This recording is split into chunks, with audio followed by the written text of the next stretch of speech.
So I want to thank everybody for coming out tonight. Tonight we're here to observe and to celebrate the life of the Reverend Dr. Martin Luther King Jr. Suffice it to say that this crowd is totally familiar with the biography of Dr. King, so we don't have to say a whole lot about that. But I just want to mention Dr. King graduated high school at 15 years old, finished college at 19 years old, was ordained minister at 22 years old, had his PhD at 26 years old, and received the Nobel Peace Prize at 35 years old, the youngest person up to that time to ever receive the Nobel Peace Prize. But if Dr. King were here, he'd say all that wasn't important. What he'd talk about probably be the 39 times he went to jail, the numerous attempts on his life. People only know that, most people know that he was assassinated, but there were numerous attempts on Dr. King's life, not just the two. Most people know he was stabbed, the book signing in Harlem, but there were several bombings, attempts to kill Dr. King. The night that they started the Montgomery Bus Boycott, the night they started, I believe it was December 5th, his house was bombed with his children. He wasn't in the house, but Coretta and the children were in the house. And there were several bombing attempts after that, which were foiled. And then finally, the assassination attempt. He was almost stoned to death in Chicago. In fact, when he marched in Chicago, he said he hadn't experienced racism down south like the racism he experienced in Chicago. And if you go back and look at the documentary footage, not only were the people out there yelling racial epithets, they were holding Nazi signs and drawings of the swastika. I mean, they weren't just racists, they were Nazis. And you see that echo today, right? Absolutely. With Nazis marching through the streets, not just of Charlottesville, through America. Dr. King gave his life. People's Organization for Progress, we still consider the case of the assassination of Dr. King to still be open. The people who killed Dr. King were never brought to justice. In fact, many believe that James Earl Ray, in fact, the King family believed that James Earl Ray was not the assassin of Martin Luther King. There was a federal district court case in Atlanta in 1999 where it was ruled by a federal judge that Dr. King was the victim of a conspiracy and an assassination, and that at least 11 intelligence agencies, 11 U.S. intelligence agencies were involved in the conspiracy to assassinate Dr. King. And what is notable about this case is that when Coretta Scott King sued for damages, she only asked for $1 because she didn't want people to think that she brought that case because she wanted money. She brought that case because she wanted to get to the truth of Dr. Martin Luther King's assassination. So we still consider that case to be open. We still press for justice. Dr. King was a victim of police brutality because state terror, police brutality is state terror. And Dr. King was a victim of state terror. And this must never be forgotten. So we consider his assassination an open case. I'm so glad to see the students here from Seton Hall University. Give them a big hand. See Monty and company here. Give them a big hand. More than that, all you old people in here. You should be glad there's young people in here tonight. You should be standing up. You should be giving them a standing ovation. Give the young people a standing ovation for being in here tonight.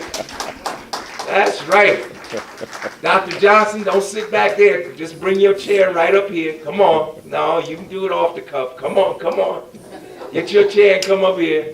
He was supposed to be one of the original panelists, but he had a lot of work to do. He didn't know he was going to be here tonight. So just slide your chair up here. Slide to the right.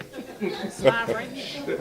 Sister Councilwoman Williams. So let me shut up. We have a distinguished panel here tonight, and we're going to have more panels like this because people should know that we have many intelligent and articulate leaders within the People's Organization for Progress. This is not an organization based on one leader. This is an organization that is based on collective leadership and collective effort. But I will start to my left.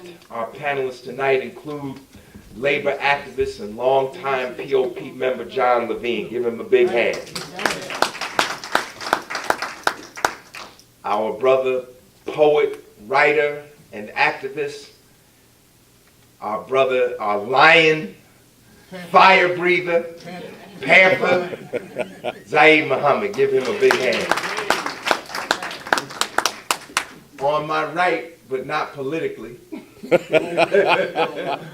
far right is Dr. Matthew Johnson, psychologist and chair of the POP Human Rights Committee. Give him a big hand. Our people's representative, our Mjumbe. Mjumbe is a Swahili word. It means voice of the people. Our Mjumbe, Councilwoman Donna K. Williams. Give her a big hand. The Vice Chairwoman of the People's Organization for Progress, the CEO, the executor. Give her a big hand. Sister Ingrid Hill, freedom fighter. She holds the whole thing together. Because my administrative skills are legendary, but not in the positive sense. And my friend of many years, activist, educator, a mentor to many college students over the years, my good friend, freedom fighter Bill Davis, community activist. Give him a big hand. So we're going to start with our vice chairwoman tonight. The theme of tonight's panel discussion is Martin Luther King, Lessons for the 21st Century. I'm going to ask everybody at this point to please put your phones on off or on vibrate. Don't want no phones going off during the course of this discussion. I just put mine on totally off. Daniel, put your phone off. All right, what are you doing? All right. Phone's off and on vibrate. And let me lay down the ground rules to the panelists. You see we got 6 panelists up here. And I'm going to restrain myself from making editorial remarks in between. We got 6 panelists here, so each panelist gets a maximum of 15 minutes. And maximum, you don't have to take 15. I thought it was 10. You got a maximum of 15 minutes. And then we will have audience discussion, audience participation, and comments. Before we get the panelists to start, I want to introduce one person in this room. And if I'm wrong, correct me, but there's one person in this room who met Dr. Martin Luther King, and that's Brother Amanifu Williams. Give Brother Amanifu a hand. Tell the people when you met him. Well, I just met him right after the Montgomery Bus Boycott when he was on a national speaking tour. My stepfather was a Baptist minister. All the pastors wanted to meet him, because he had become such a national figure, very bold for doing what he did. So that's how I got to meet him. On a personal level, he was a very down-to-earth man. He also had a good sense of humor. Right, that's right. And we have one person, if I'm wrong, correct me, but one person in here that was at the 1963 March on Washington when Dr. King gave his renowned I Have a Dream speech. Brother Nat Williams. Stand up, Nat. Say a word about what you saw and heard on April 28, 1963. That was a beautiful day. That was a beautiful day. Everybody was happy. Everybody had open hearts and felt good about everything that was said and done. And I just wish what he said, what he did, what he stood for would really come to pass, come to fruition, come up to what he really was about. Right now with this crazy man we got in the White House, he's the absolute opposite of Dr. Martin Luther King. So we just got to keep pushing on, and we got to keep hitting the streets. That's what King was about. He was talking about the street. We got to get in the street. We got to make some noise. That's right. We don't make no noise, nothing is going to be done. We're going to keep doing things the same way it's always been done. Power to the people. Power to the people. Give a big hand. All right. First up, Vice Chairwoman of the People's Organization for Progress, Ingrid Hill. Give her a big hand. I guess the charge was to talk about Dr. King's. Come to the mic. Oh, sorry. Yeah, okay, kind of comfortable. The charge was to look at what were Dr. King's lessons, what would pretty much be Dr. King's lessons for the 21st century. And in reflecting, just in terms of looking at some of the history of Dr. King, one of the things that in reading some of his literature was how do we obtain power? Power that's ultimately going to uplift everybody. It's not just about lifting one particular group, but in looking at the Black experience in terms of how does our community begin to deal with the whole issue around power? What does power mean? How do we incorporate the masses and the inclusion in terms of building, not with just a selected group of individuals, but rather in terms of how we create opportunities and also lessons as to how people can begin to build the power base. And a lot of it comes in terms of educating people to what power really is.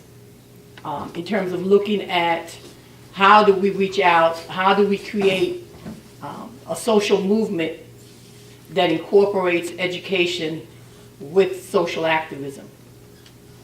How do we begin to build an economic base? Because the reality is, how do we begin to strengthen our communities, to educate people around why it is important to deal with the whole issue of economics, and how economics does in fact is one of the underbellies of being able for people to lift themselves.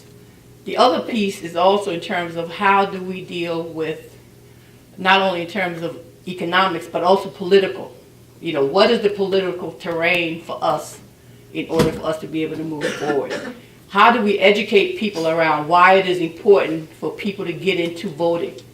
But in voting, the issue is a lot of times in terms of just looking at why people may not engage in that process, even though we know it's critical, it's important, is because one, they don't have an understanding in terms of what the power of voting actually is.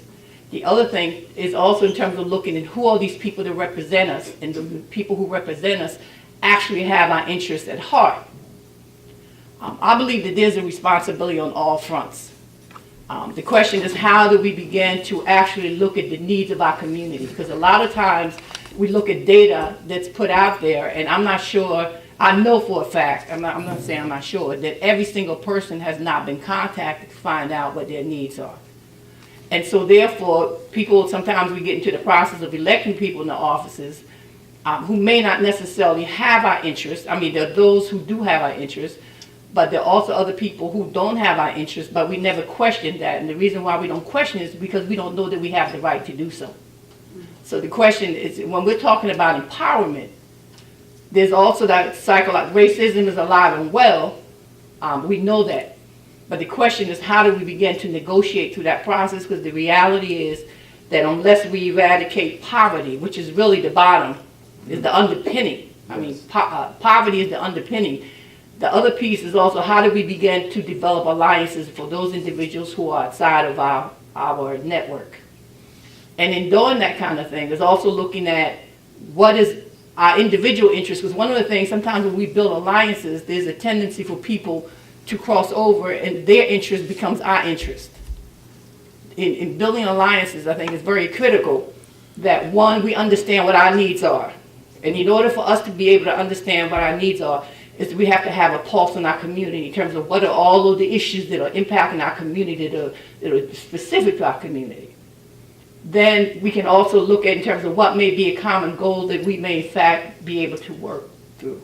The other thing is also in order for people to be able to move out of poverty, is you have to have income. And it has to be income that is equal to what the standard of living may be at that particular point in time. So, although we applaud $15 an hour, because that's a start, $15 an hour is not going to pay people's rent, no put food on the table, no clothes on their children, and even in terms of people being able to do something beyond just the everyday kind of mundane kind of things that you have to do. So when we're talking about in terms of where, because you have, one of the things is really thinking about and really looking at what does it take to begin to mobilize people. So for college students, your curriculum should be tied to social activism. Okay, if you cannot, whatever skills you learn on a college campus, if you cannot bring it back to the community in terms of strengthening your community, the question is, what kind of education are you really getting? For those of us who may be beyond that point, even in terms of whether we're working or whatever other kinds of things, is how do we begin to educate ourselves around this kind of issues? If you have something, how do you begin to share it? How do we begin to look at it? We have a common cause, and that even though we may have different ways of getting there, the intent is for us to be able to work collectively. And that's one of the things, I think, one of the undermining issues I think that we face as a group is that we don't have a collective agenda. Okay, I think they're different agendas, but we don't have a collective one. The other thing too is how do we begin to work collaboratively together instead of working in individual silos? Because I think a lot of the organizations that are out there are trying to do really good things. The question is, are we pulling our strengths together so that we can begin to look at where there might be a deficit and what kind of things do we need to do in order to move ahead? Was that the time? No. So one of the things I think is that to still support organizations that are doing things. Because I think that's a continuum in terms of what Dr. King had laid out. If Dr. King was here today, he might ask us to reassess what it is that we're doing and can we do it better. How do we begin to move out our own individual silos and start working collaboratively with other people? What kind of commitment are we willing to make?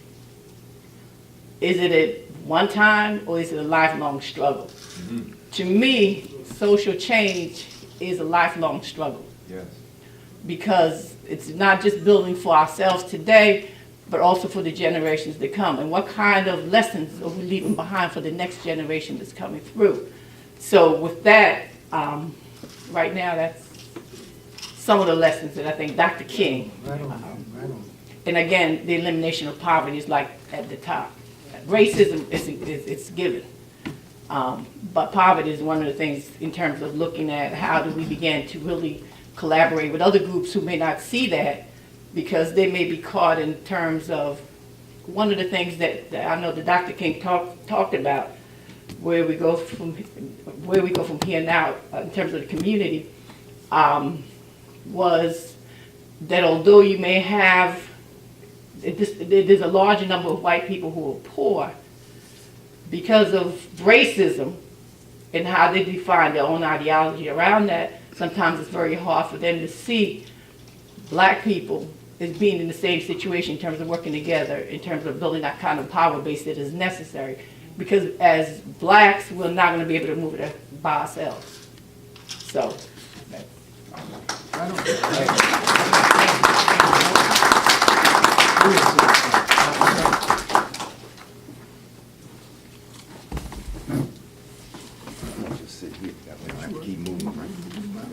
Next, we're going to bring forward a friend of mine for many years, has been in the struggle as long as I have, probably longer than me.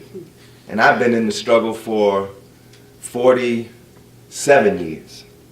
He hasn't been around much lately because he's working nights at the Days, nights around the clock. days, nights around the clock down at the port of Newark.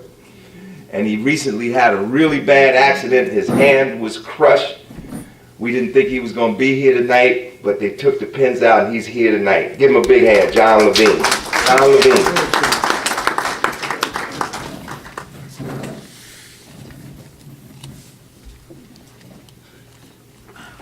I want to start off by thanking everyone because this is a real honor to me to be able to speak at this event tonight.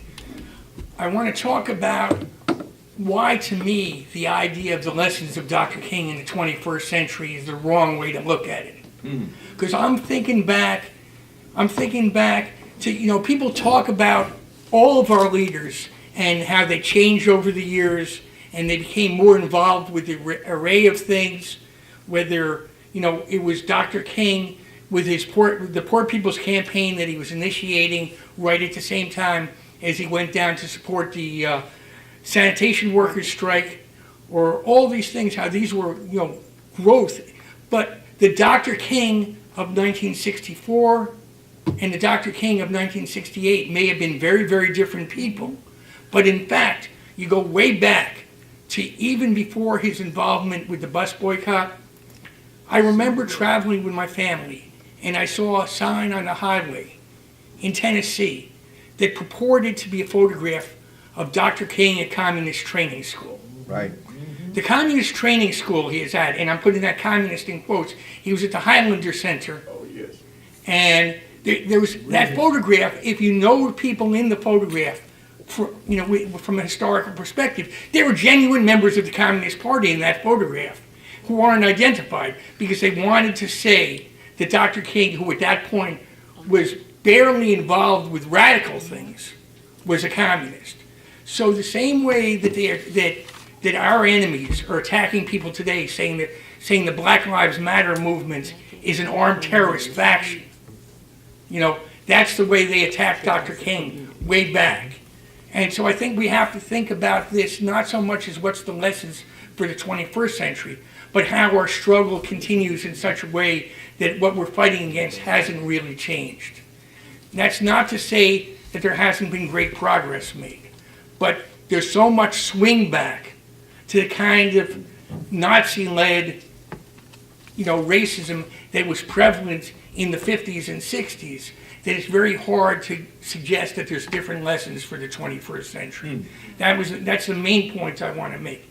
I want people to also think about the way in which they pit our leaders against each other, as though Dr. King was on a completely different plane than, say, Malcolm X. These are two people who had different agendas, different methods of struggle, were organizing the people around them differently, but they were in the same struggle, they were battling side by side, and they worked together hand in hand at different points in the history of their struggle, and therefore they were both assassinated. And that's the way I think we have to look at this thing, in terms of not what the lessons are for some new period of time, but why our leaders are assassinated.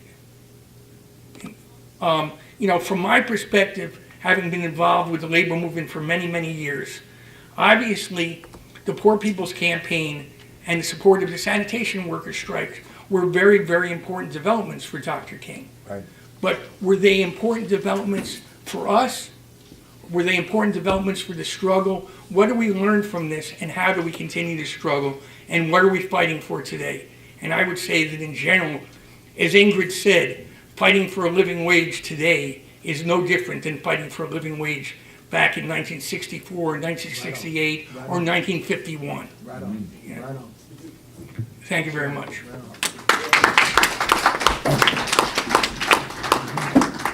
Thank you, John. Our next speaker will be the great councilwoman from the city of Orange and former city council president. She's still on the council, but she was the council president, Donna K. Williams. Give her a big hand. I'm gonna start off with a short video. So if we could just, we could just really. She's going to show a video. Let me come over so I can do this. Yeah, just hit the light real quick. Because I want us to get in the spirit of Dr. King. Like putting them. Ready? Yeah, just turn the lights off for the focus. Ooh, that's good. Okay.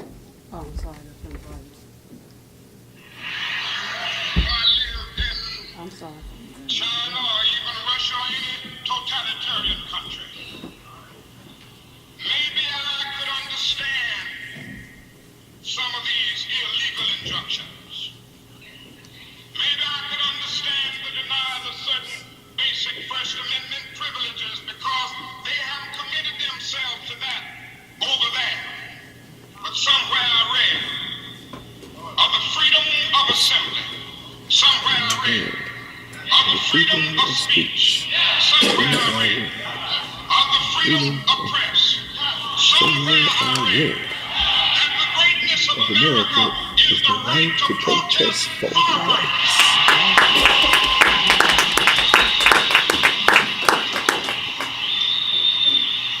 So just as I say we aren't going to let any dogs or water hoses turn us around, we aren't going to let any injunction turn us around.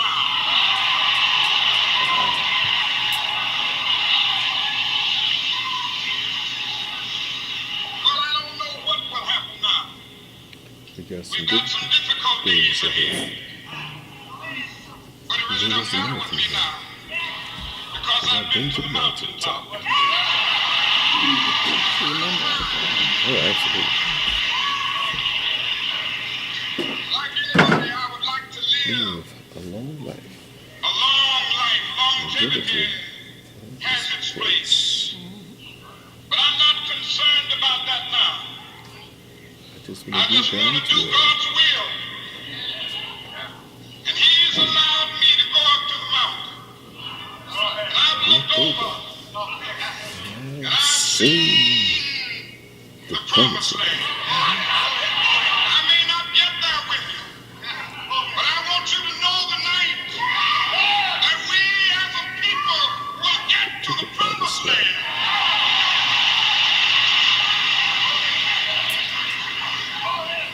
So I'm happy tonight. I'm not worried about anything. I'm not fearing any man. Mine eyes have seen the glory of the coming of the Lord.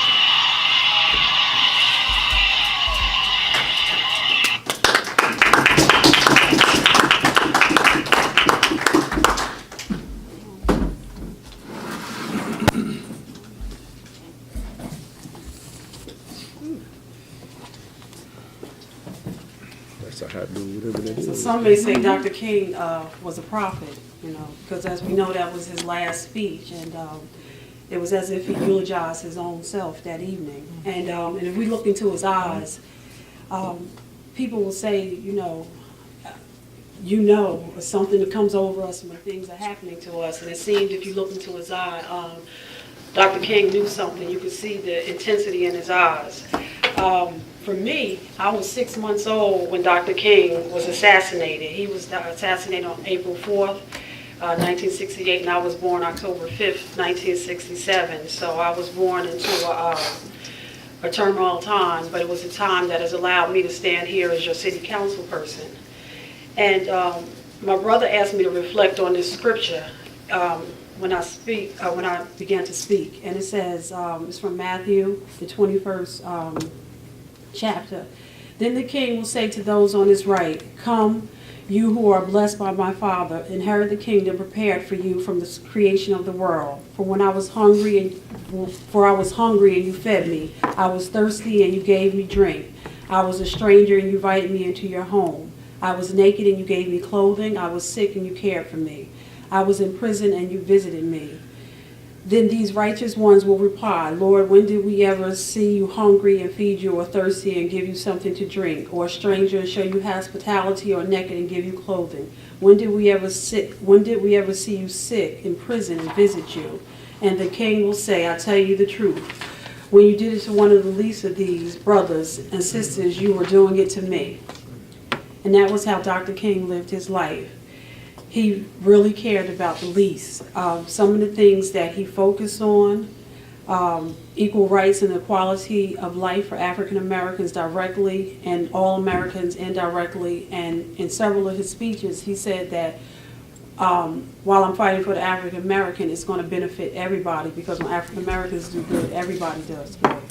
Eradicating poverty, jobs, housing, voting rights, American values and foreign policies, education, health care, the glaring and growing wealth gap in America. And these are issues he was fighting on then. This is not a list from 2018. And it's a continuing. He continually dealt with race relations on desegregating, whether we were sitting in movie theaters together or not together, hotels, schools. And as we can remember that he moved his family to the situation in Chicago when he purposely, with the news reporters, went to Chicago to put a highlight on the housing and moved into the, it's shown good at the movie King. It'll be on a Monday all day. And you'll see when they move into that apartment that was, as we would say, slumlords and the projects. And the rent was market value, if you will, but it was a horrible apartment. But to shine a light, and at a time, Dr. King and Coretta were professionals.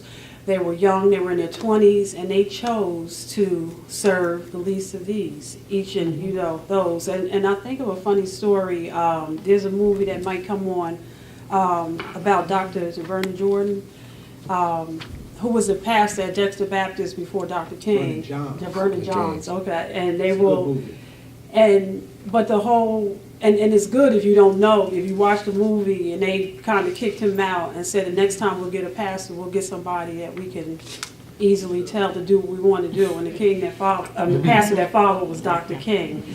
So I think that for me, while, and I asked my brother, because I had to talk to him to reflect, how old was he when Dr. King was assassinated? He was 15 years old.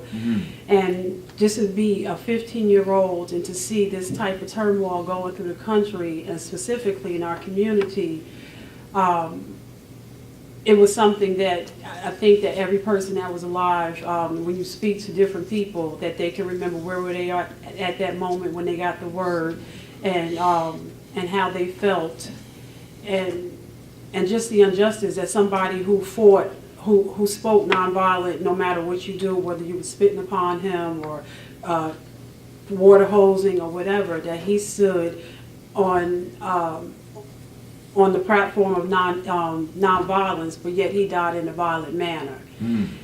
So that's something that we should think about. And I know one of the persons that that inspired him was Gandhi, and it also had happened to him. And I think for me in the 21st century, that we're looking at this country as Chairman just spoke about the Hitler, using the Hitler signs in the U.S., even after people here have fought against that and the disrespect of that, and to be 50 years old last year and to see that going on this year, is that we talk about disrespect on a football field, but yet we don't talk about disrespect from day to day or how we treat one another. I think that the story will continually be told about United States likes to tell the story that we're the greatest, richest, smartest country, but how we treat each other is horrible. And I know for a fact that other countries look at us and they just are very, it's always a contradiction of how we tend to portray ourselves, but how we actually treat each other. I can remember, just to digress a little bit and go into a story, when you had the case with the president and the Monica Lewinsky story and everything, and I was working for a French company, and how the French company would constantly laugh at America because what we valued and what we did not value, and how just being in the atmosphere of persons that were non-American, and how they said that you guys focus on the wrong things. And I think looking at today, especially in this day and age, some of the things, the policies that are coming forth, I know we watch the news today and we're seeing that dismantling, or how do you get people to not take them off of Medicare, why, the tax bill that was just recently passed, and from day one, when this administration came in, how they immediately attacked immigration. Those not in this country, again, we're talking about the least of those, and so all the emphasis is being put on the 1% and 99%, they're trying to come at us and dismantle us. But the fact is that we are 99% and not 1%. So the American, the revolution may be televised this time, because I know our backs are up against the wall. And you can see the frustration right now, but I would say that for our lessons is that, as I read at my council meeting on Tuesday night, was that we need to stay the course, remember the teachings of Dr. King, and remember that the victor is in keeping your head and staying sure and not getting emotional, and it is an emotional situation. You know, I know for myself, I had to step away from TV. I had to be careful about what I watch, because it's just very frustrating that something that we could even, from 8 years ago, go into the situation we are now. What does that speak of our country, how we're going so backwards? It's like we went from Z to A, and picking a leader who, by many counts, is just not representative of even what we just had in office.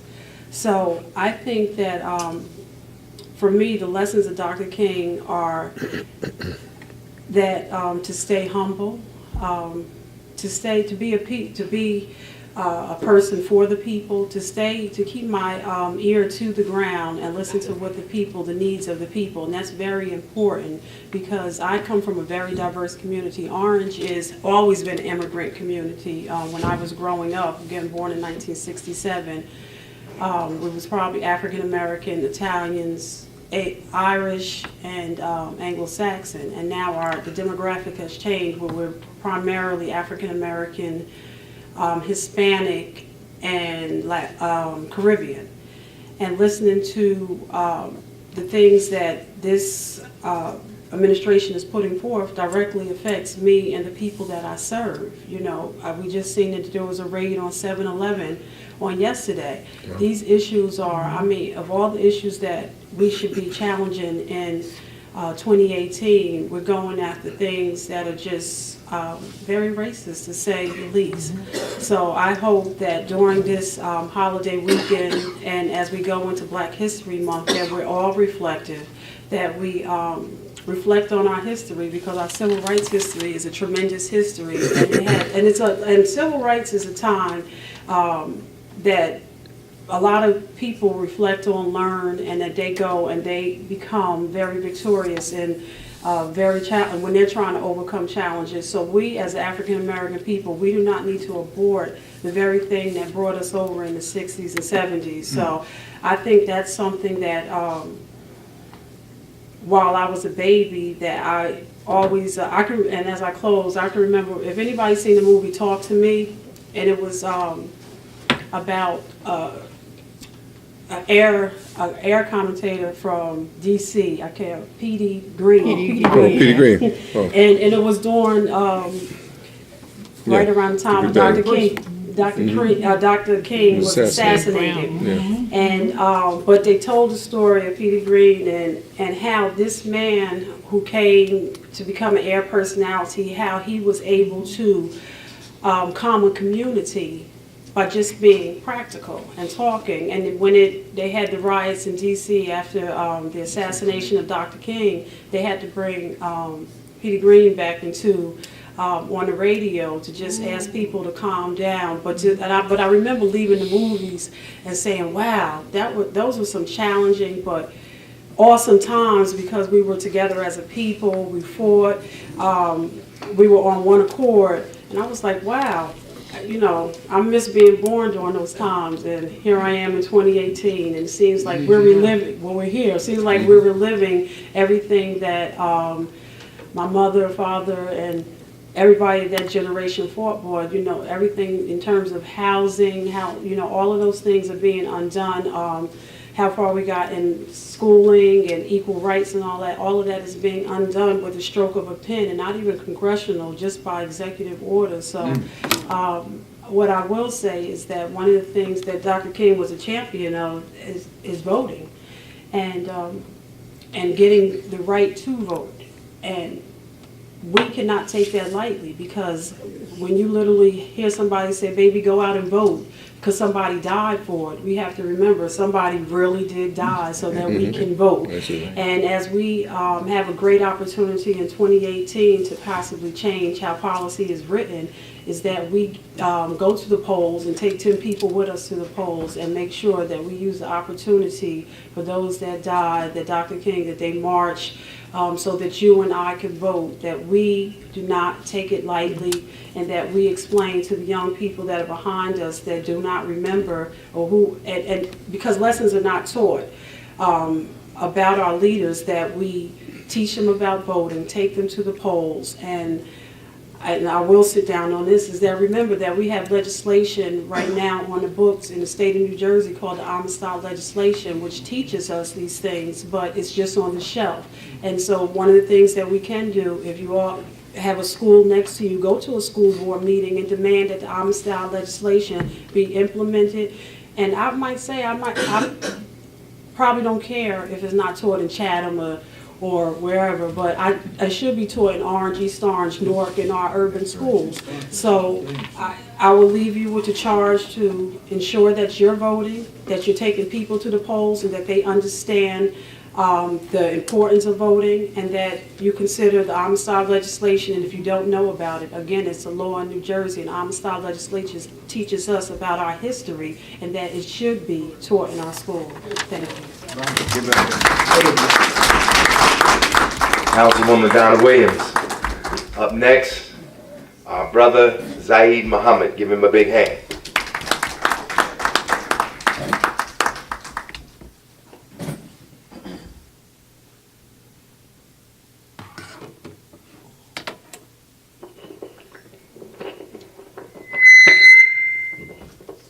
This is right up in my face.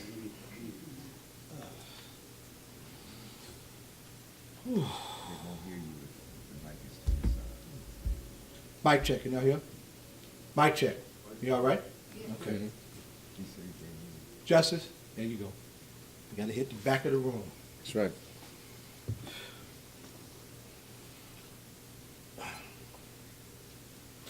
This may be the last time. This may be the last time. I don't know. This may be the last time. It may be the last time. I don't know. This may be the last time. This may be the last time. I don't know. This may be the last time. It may be the last time. I don't know. Do you remember that day? Remember what you were doing, where you were, who you were with, when it happened. That day, on that day when everyone, every decent person suddenly felt like they had their feelings ripped apart at the seams. Felt like their insides bled from the very core of themselves when it happened. When it happened on that day. When one shot, one single sinister shot bored through the guts of that supper-full April evening like a laser. When one shot, one single sinister shot tore through this warm, round, brown face like a crucifix crushed nail, crushing through flesh, bone, wood, and soul. It was acid on the eyes of everyone who believed in that incredible dream, uniquely manufactured from his India long stretch vision. One shot, one single sinister shot through the guts of that night, through that warm, round, Georgia brown face of his. It scorched our eyes like acid and dropped him, this gentle giant of a man, flat on his back like the jaws, teeth, and arms of a crane would drop a heap of lifeless, worthless junk. Do you remember that day? What you were doing, where you were, who you were with when it happened, It was said by a haunting storyteller with ancient eyes that the setting sun fell from that early evening sky, coughing and choking on its own blood. that the slow rising moon vomited a revulsion that stained the sky, that even the awesome non-stop machinery of time broke down for an instant just long enough to get all of our attention in that mountaintop. That virile and generous mountaintop at the apex of an oppressed people's vision, that mountaintop that he anchored with his commitment, courage, and the regal roar of his rolling tongue became as cryptically obscure as the intestines of the end of time. That mountaintop.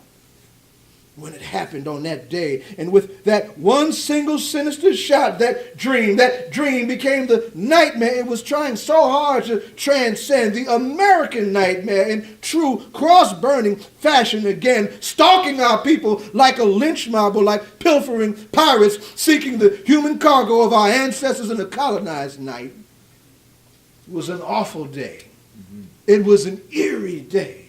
It was an evil day. It was a savage day, that noxious white day.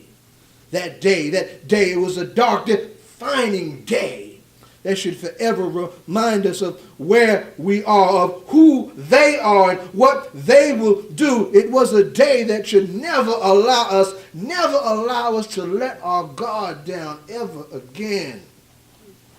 It has already cost us a continent, 20 generations in our global self-respect.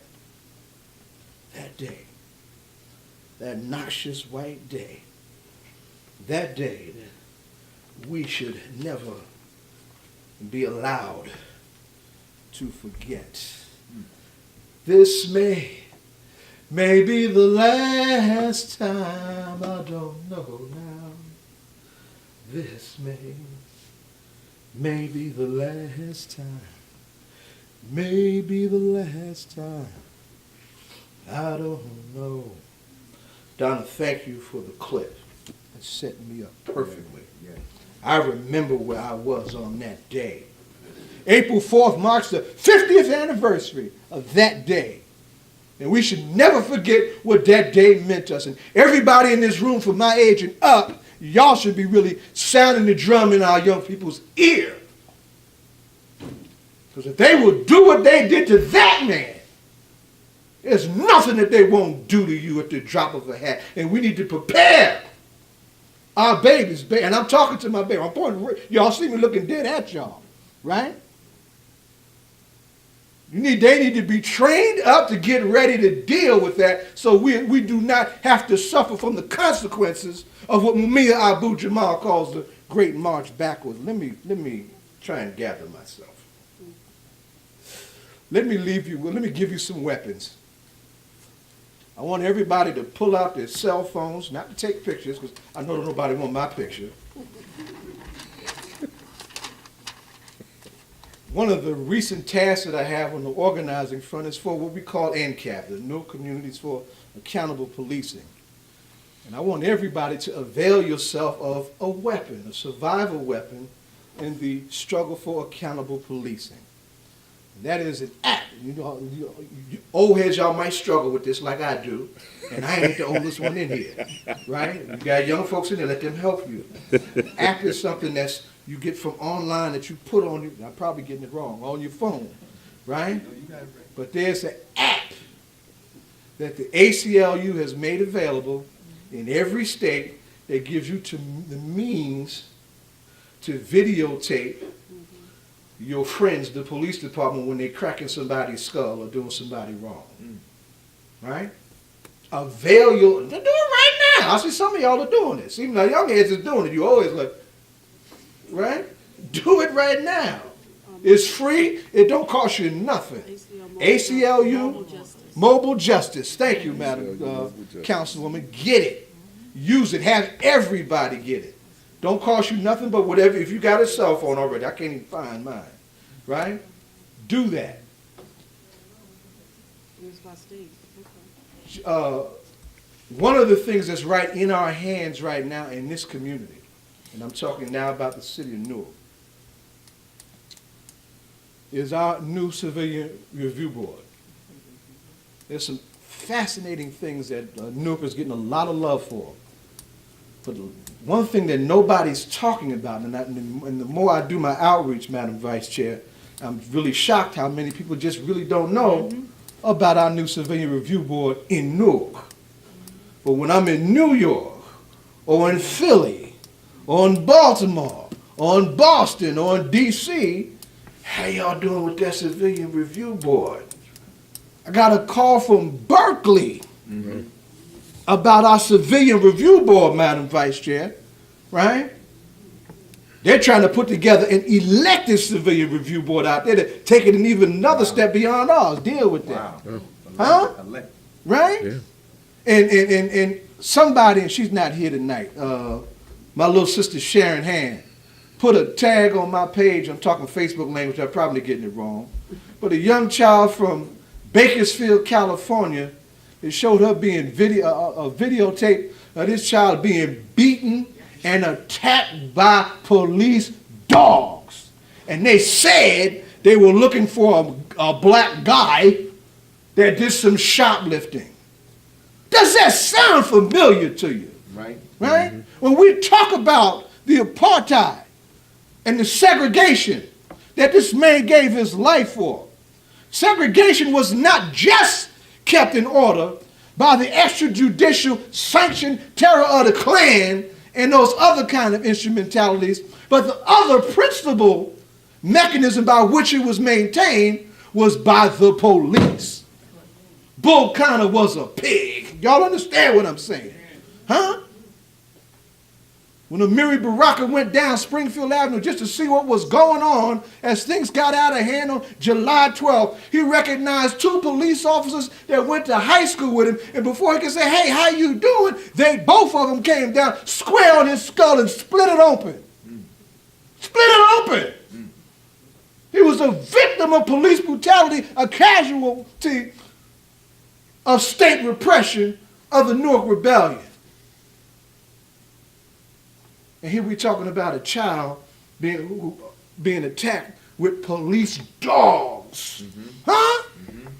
Police dogs and grown men that beat this number of 5 to 100 pounds soaking wet.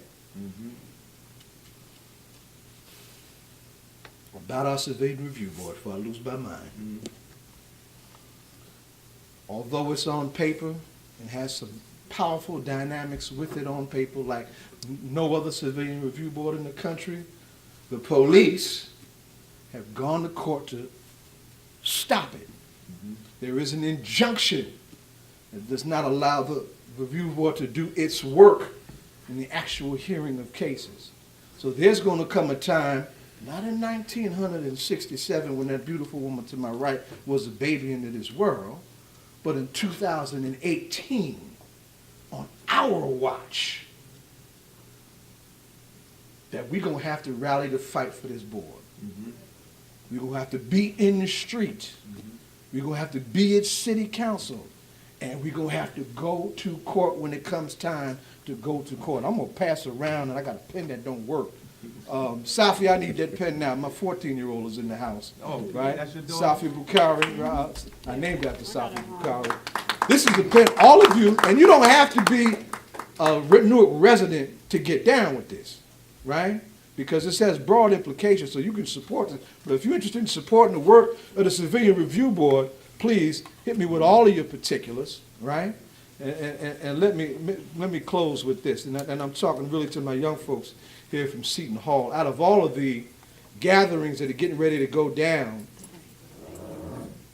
for Dr. King's, I want y'all to appreciate something that's being put together that he and I both are going to be at after we march, and that's the piece that he was talking about at St. Stephen's Church. The event is from 3 to 5. He's going to come at 4:30 because he's Superman speaker, trying to do like 4 speaking engagements in 4 hours. He's nuts. But he's nuts about freedom, justice, and equality, so it's all good, right? But that's being organized by young folks in Ironbound, right? What's the line? Black and brown unity in the age of Trump. You understand? Right. So, and it's young folks that's going to be throwing down there. So I really want y'all to get down with that. They are involved, and they're here for several reasons. I want y'all to really appreciate that. They're here because they're involved in this call for a student-wide call, a statewide call to make Jersey a tuition-free state, right?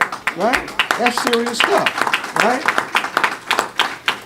I met them on Black Solidarity Day, right? And I was proud to have fed y'all on Black Solidarity Day. Because it's a time for ingathering because we have so many things to do. Let me wind with some other things that are directly and not so directly related to what we said. To begin to build on Madam Councilwoman Donna Williams' remarks, she referenced the film. The film was called The Vernon Johns Story, right?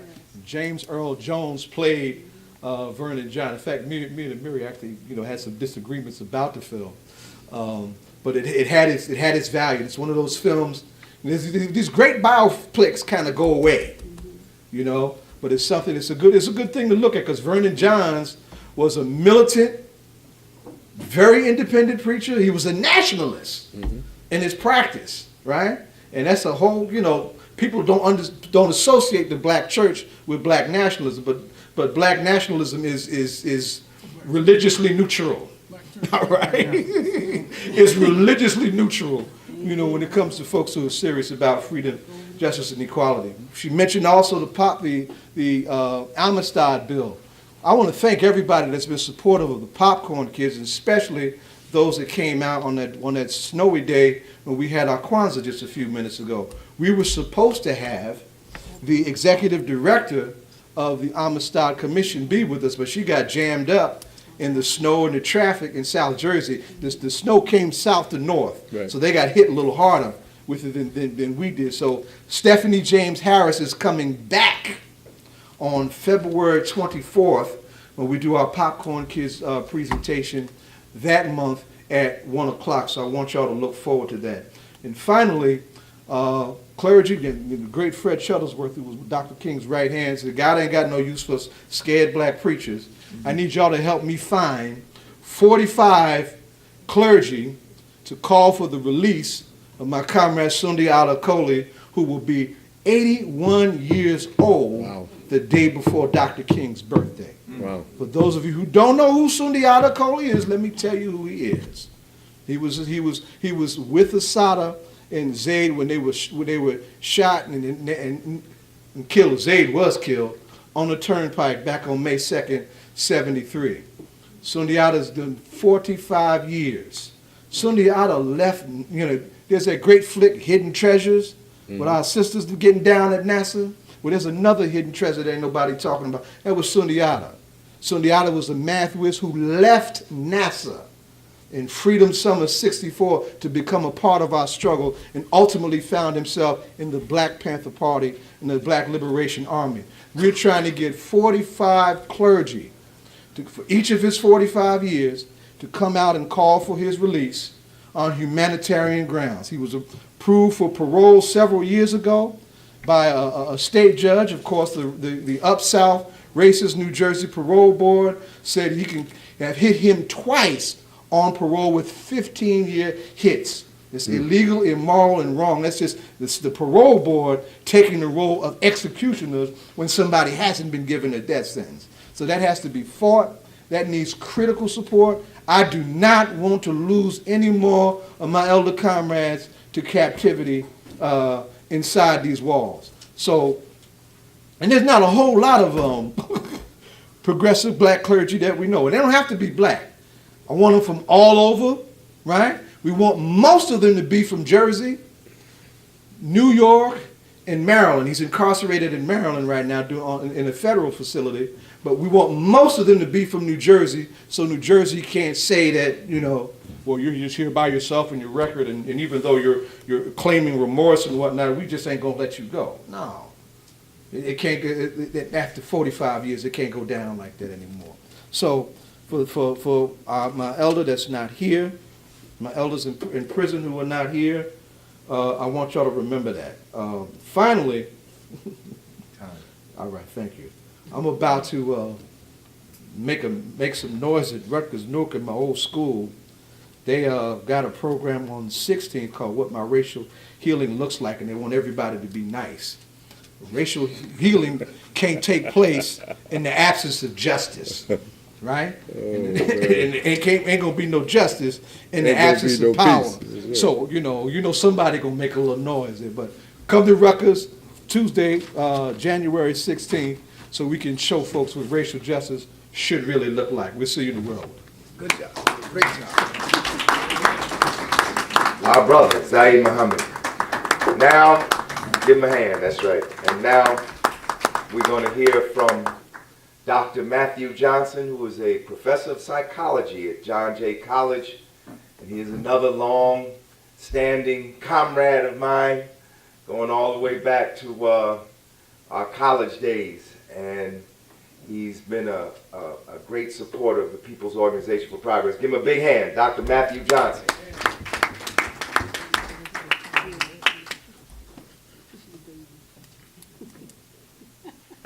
Good evening, everyone.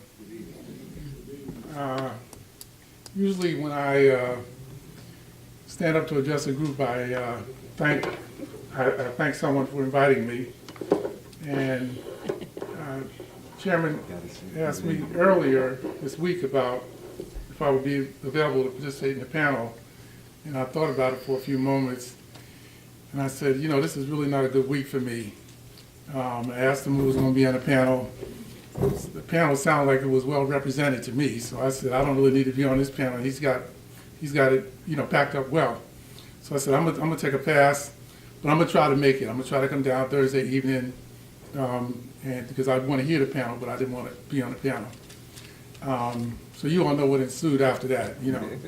But so I guess I have to thank the chairman for inviting me.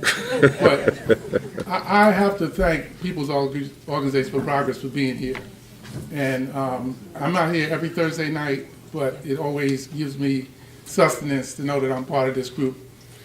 And it's been that way for a long time. As Ademo mentioned, I think I've known Ademo since maybe 1971, maybe 72. Right. Actually known Larry Adams, maybe I met him maybe just a couple of years after that. We were all in college, and we were in different organizations at different colleges in New Jersey, and we were all involved in activism. And it brings me a great deal of satisfaction to see them and for us still to be involved. I don't have prepared presentations. I'm just going to make some comments about Dr. Martin Luther King that I hope will be meaningful to people here. So first of all, I want to say I always think about Dr. Martin Luther King in the context of the civil rights movement. Now that may seem obvious, but frankly, I'd say in the last 2 decades, you know, you hear about Dr. Martin Luther King almost divorced from the civil rights movement and the atmosphere, the political zeitgeist that gave rise to him, in my view. There's a lot of emphasis on his Christian beliefs, and I have no doubt that he was a devout Christian and used Christianity and interpreted Christianity in a way to articulate the human rights issues that were dear to his heart. But I believe that the human rights issues that were dear to his heart, in my view, were really more central than the particular Christian doctrine. Mm-hmm. And I believe that in a similar way that I feel about Malcolm X, or El-Haj Malik al-Shabazz, who was a devout Islamist. Mm-hmm. But, you know, there were many Islamic preachers and activists, and there were many Christian preachers. Mm-hmm. But Malcolm X and Dr. Martin Luther King, they took it to another level. Yes. And so something united them in terms of the human rights and what they learned from the African American history and the devastation that our people have encountered since we were brought to this continent, that emboldened them, and they used the religious cloth or the religious outlook to embolden that struggle for human rights. Now, when I think about Dr. Martin Luther King, I remember myself as a child. I'm talking about, I'm probably around 1963 or 1964.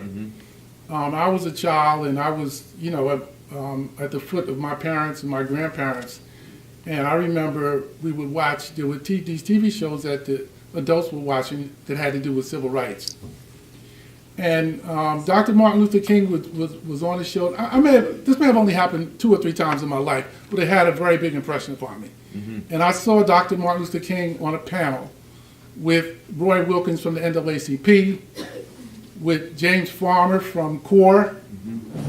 Dr. Martin Luther King was representing the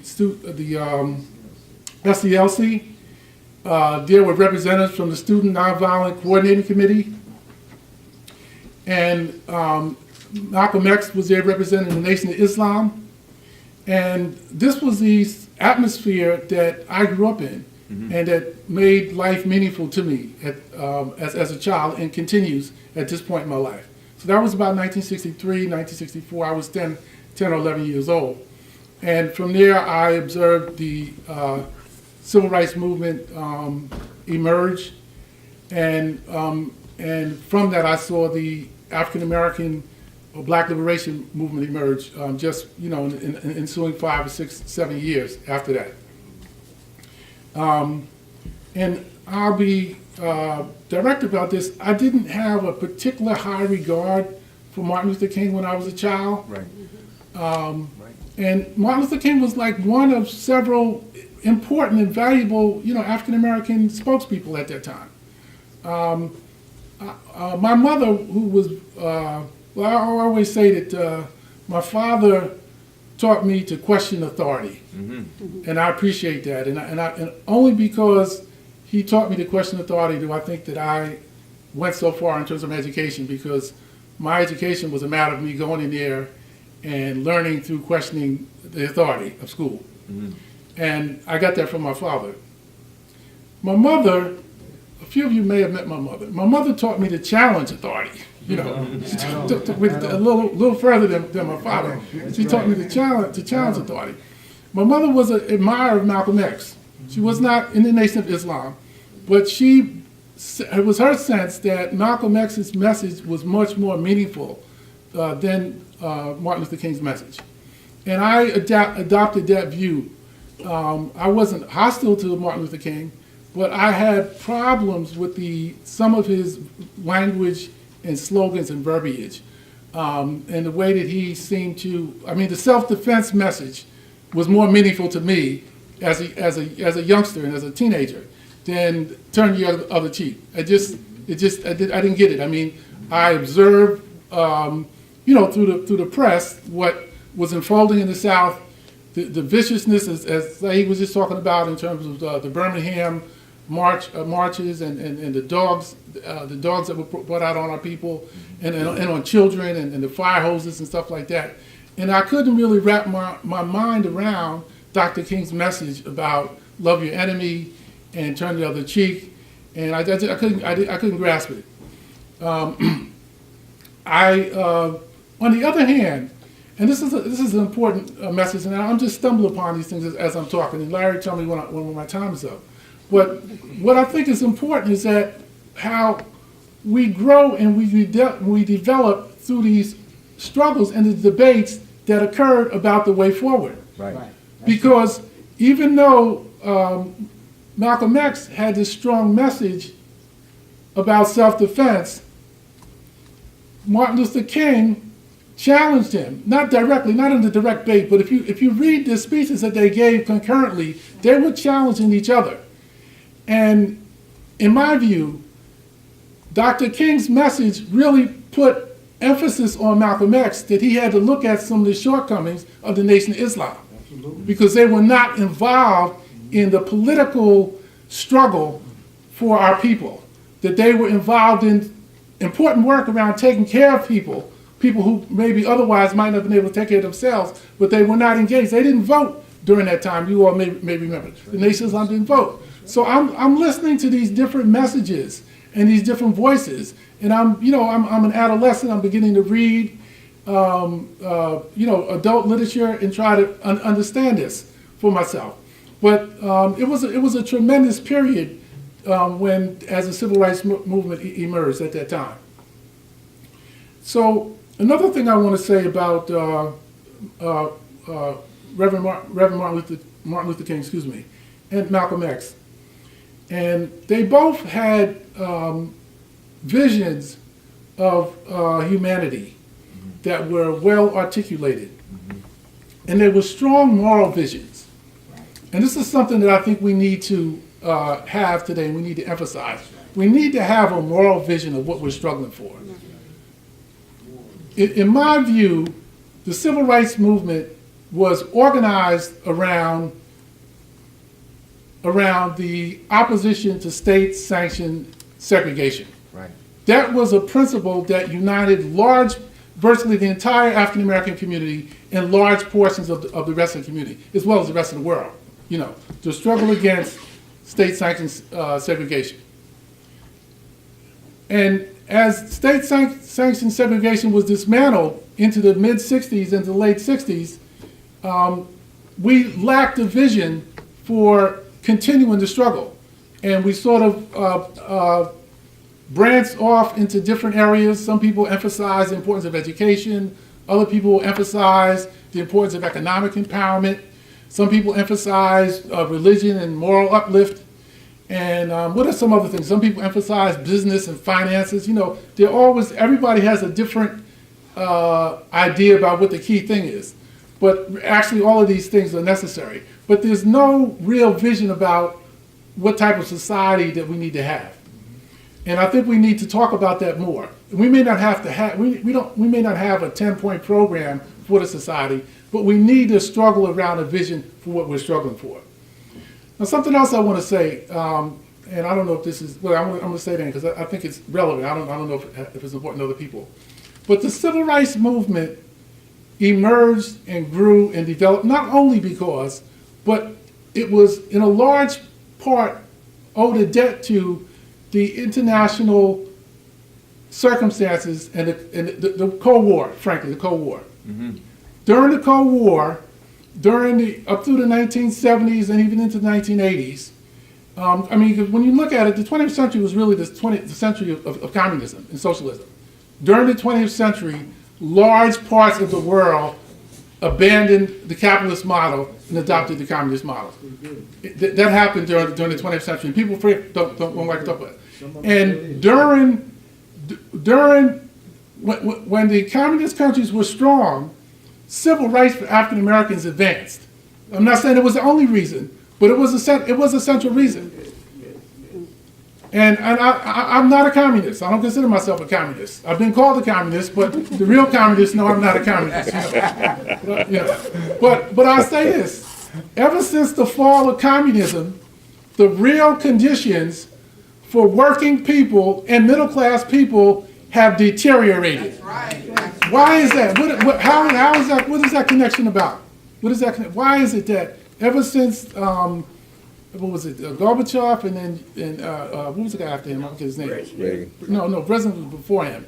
Yeltsin, yeah. And the Soviet Union came apart, and then it wasn't that long after that the communist movement in China became deformed. I don't know exactly how to characterize it, but since state communists, whatever, but since the communist movement no longer provided a beacon, an alternative way for people to talk about and envision the future, the right-wing, capitalist-dominated corporate forces have gained tremendous power around the world, intellectually, in terms of their vision for the future, and in terms of the actual power that they have.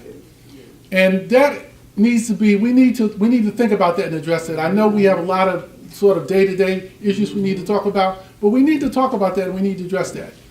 And not only do we need to talk about it and address it, but we need to look at why it was that these societies that were beacons for the future, why they did not live up to what they purported to. In a similar way, and I hope I'm not going too far off topic, in a similar way, because I'm just stumbling along things that I think about and I'm troubled with. What are we now? What is this, 2018? What are we like? How many years have they had the right to vote in South Africa now? How many years has it been? About 20. About 20 years now since the end of apartheid. Right. That the ANC has been in power. Now, I haven't visited South Africa. I don't know if anybody here has visited South Africa. But from what I understand, the real conditions for the majority of people in South Africa have not improved demonstrably. Right. They have not improved. True. They have not improved. In fact, they have something in South Africa called the Black Economic Empowerment Act. Sound familiar? Everybody's in favor of that. Anybody would be in favor of that, right? The Black Economic Empowerment Act. It was my understanding that a significant number of people who were ANC party members benefited tremendously from that. They've become really multi-millionaires and billionaires. Yeah. But the real conditions for the people in South Africa have not improved. So we really need to think about the vision that we have for the future and what types of society we want to have as we concurrently struggle to improve the conditions that we're faced with in the United States. I'm going to say a couple other things I want to wrap up. I know POP is working on this issue about school tuition, and I want to add an addendum to that issue. Now, I'm very much concerned about educational tuition. I'm still paying my kids' educational tuition. I'm looking for the day when I'm not going to be paying that anymore. My kids have been out of school for several years. I'm still paying it, but I'm grateful that I was able to pay it. Yeah. But I understand that what's not spoken about is actually the predatory educational debt that affects the working class. That there are young people and older people who are incurring debt with these profit motives colleges, with so-called colleges. And these people actually they may not have as much debt as the college-educated people do, but they're not going to earn the same amount of money in the course of their lifetime. Right. But by and large, people who have not had the benefit of a four-year college education, they have tremendous burden educational debt. And we need to address and talk about that debt when we talk about educational debt that's related to the four-year colleges. Finally, I want to say, one other thing I want to say, and this, I got this idea from what Ingrid was saying earlier when she's talking about ending poverty. And certainly we want to continue to struggle to end poverty. We want to work to improve the minimum wage. Yeah. But we also need to start to demand a 28-hour work week. Huh. A 28-hour work week. Well, it's 28, 25, we can debate, But we live in a society and on a planet that, given the technology that's available, people shouldn't have to work more than 28 hours a week. If they want to have two jobs, that's fine. If they want to spend the other 28 hours, the other 16, 17 hours a week working for POP, that would be fine. But we have the technological advancements today that people do not need to toil 40 hours a week to provide for themselves. We need to start talking about that, and we need to put that on the agenda. And I think that's part. That should be a demand, just like the healthcare demands that healthcare demands. So I'm out of time. Next time I'm going to have a prepared presentation, but thank you very much. Thank you. Great job. Aren't you glad you didn't prepare? Give Dr. Johnson a big hand.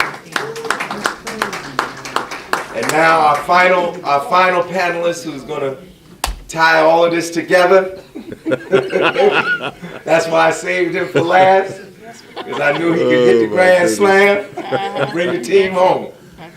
My friend of many years, fellow struggler, member of the People's Organization for Progress, man who's internationally traveled, been to the continent. Yes. But most importantly, he's a father that has raised a family of wonderful children. And I'm so envious of him for that. Give him a big hand, Bill Davis.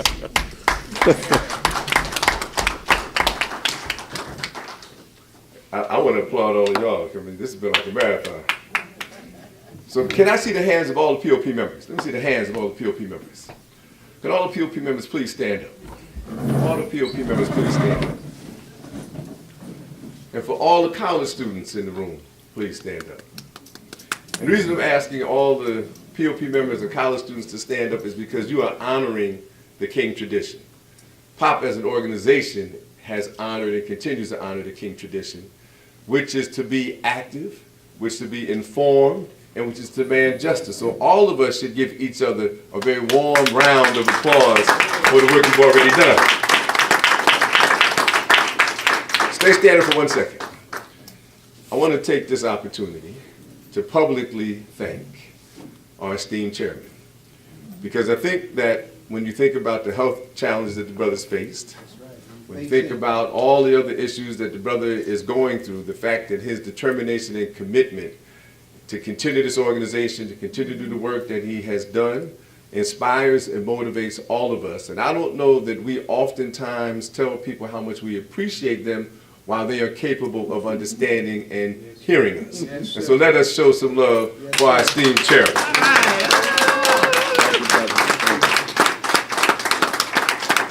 And I figured y'all need to stand up for a minute. So yes, I want to take a moment and just ask if all of us would reflect for 1 second about the life of Erica Gardner. Yeah.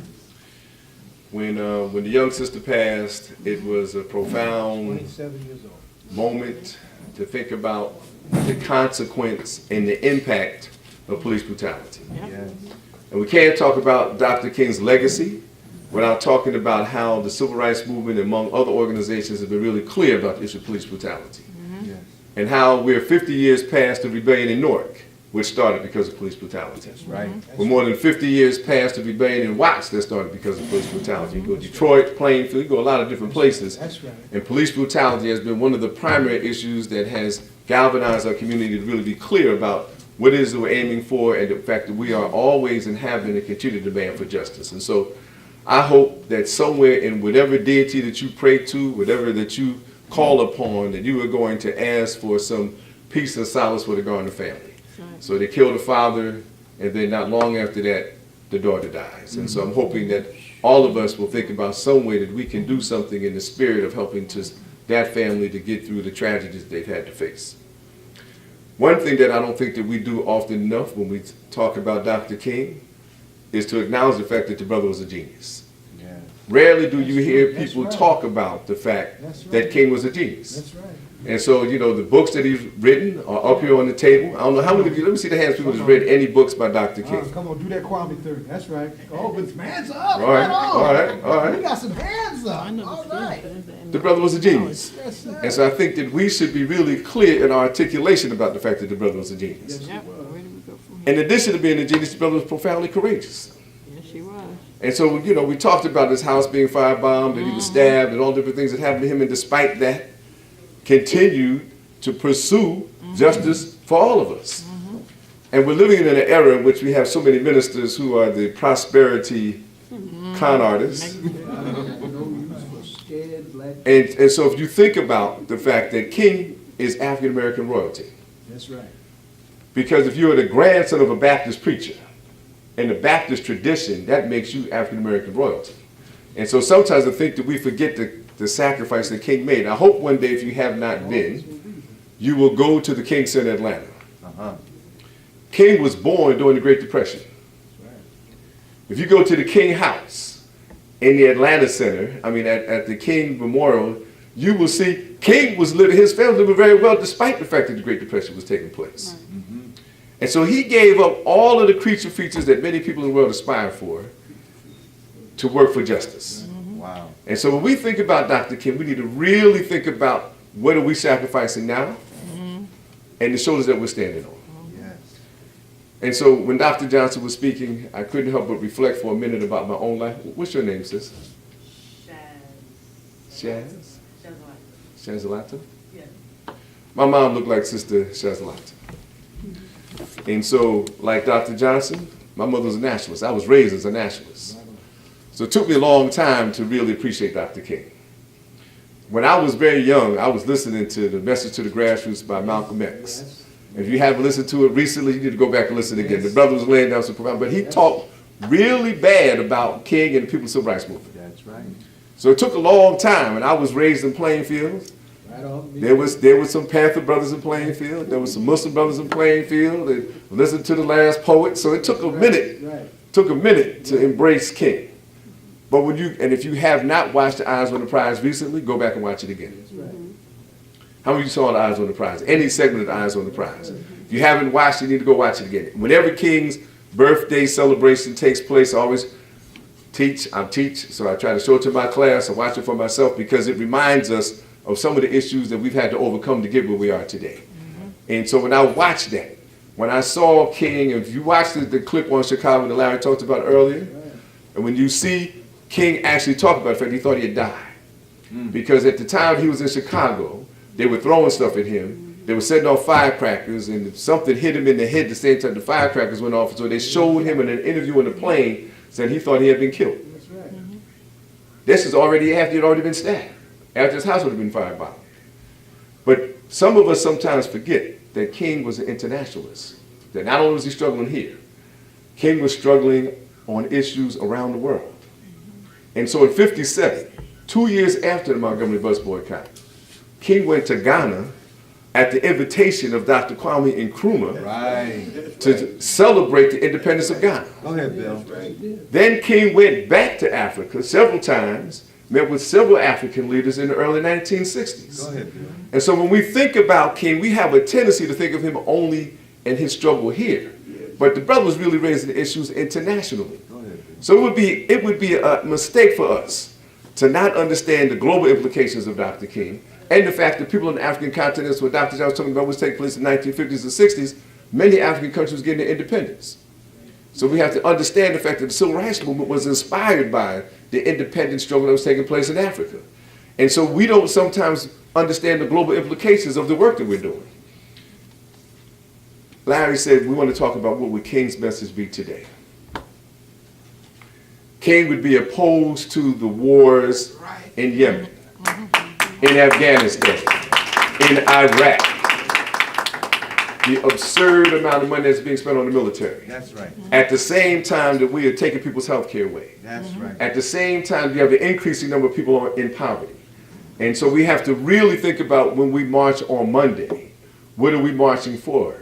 We're marching for the fact that we have a lunatic in the White House who is advocating the greatest shift in income from the poor people and middle class people to the rich. This is the biggest shift in income in the history of the country, from poor people and middle class people to the rich. And if we're not really clear about that, then we are really not honoring the legacy that we claim to embrace. The other thing that King, I want to say one other thing about your president. Because sometimes we have a tendency to isolate him like he got there by himself. Go ahead. There was 63 million people that voted for Trump. 63 million. Wow.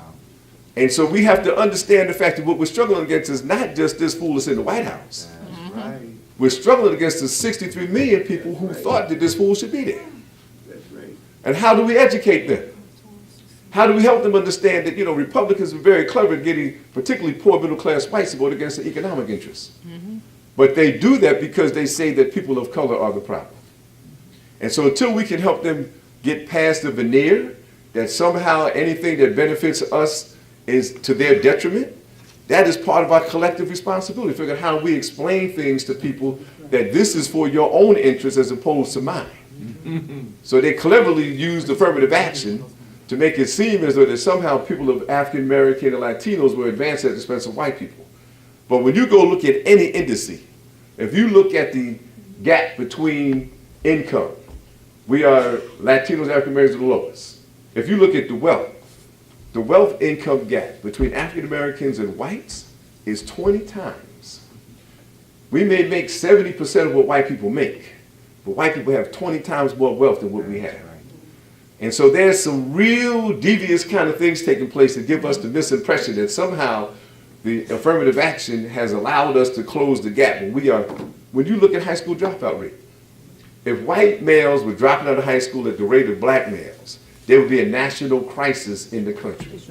And when you look at the issue of incarceration, almost 70 to 80% of all people who drop out of high school, particularly African American men, end up incarcerated. And so we don't really fundamentally understand what we're trying to do in terms of our school circumstance, and we are setting up another generation of young brothers to lose the opportunity not just to vote, but to work. African Americans are the least married people in the country. And so we think about our families are facing a real trauma because of the fact that most African American women cannot find a suitable mate, to use the Christian term, to be evenly yoked. Most African American men are not as well educated or financially stable as African American women. And so for my young sisters over here, you're going to face a real challenge if you try to find a brother who's going to have the same credentials and employment opportunities that you will. But I want to come back to one other point. How many of you would think that Dr. King would support freedom for the Palestinians and justice for the Palestinians? And so when we think about Dr. King in a global context, we would have to think about the fact that he would be supporting and demanding justice for the Palestinian people. And so I hope that we will really, really, really think very clearly, very soberly about what our work is going to be. And so some folks, when they came up here, talked about the reaction. How many of you read a book by Carol Anderson called White Rage? And this sister lays down, if you haven't read it, make sure you do. This sister documents very profoundly that every time people of color advance, what have been the reaction of the states and poor whites to push us back. She lays down a very clear agenda as far as what we have to do or what the issues are that we face historically and in the contemporary moment what we need to do to change it. And so as an educator, I would be remiss in my duties if I didn't give you some homework. Go ahead. Go ahead, teacher. Dr. King ended his life for the Poor People's Campaign. There are more poor people now than there were then. The gap is wider now than it was then. And so in some way, when we think about our work, we have to really think about whether we are meeting the legacy that King laid out for us. Are we demanding justice, not just politically, but economically? So we have the right to vote, we have other rights, but we have never really addressed the economic issue. And until we do, until we make a decision about how we're going to find a way to demand justice economically, till we figure out a way to spend more money, I should ask as a question, but time doesn't permit. There's another book I want you to read. It's called Our Black Year by Maggie Anderson. Maggie Anderson is a sister who did an experiment to spend only money with black-owned businesses. For a whole year, only to spend money with black-owned businesses. So when she tried to do it, the point that comes out of the book that she wrote is the fact that African Americans or all people only spend 2 to 3 cents of every dollar with black-owned businesses. 2 to 3 cents. We spend less money with black-owned businesses than any other community. Latinos, Asians, whites all spend money with their community except for us. If we could raise the money that we spend with black-owned businesses from 2 or 3 cents to 15 to 20 cents, we could hire many more black people and have to ask nobody for nothing. Dr. King's first act that got him national attention was the Montgomery Bus Boycott. His first act was economic. That's right.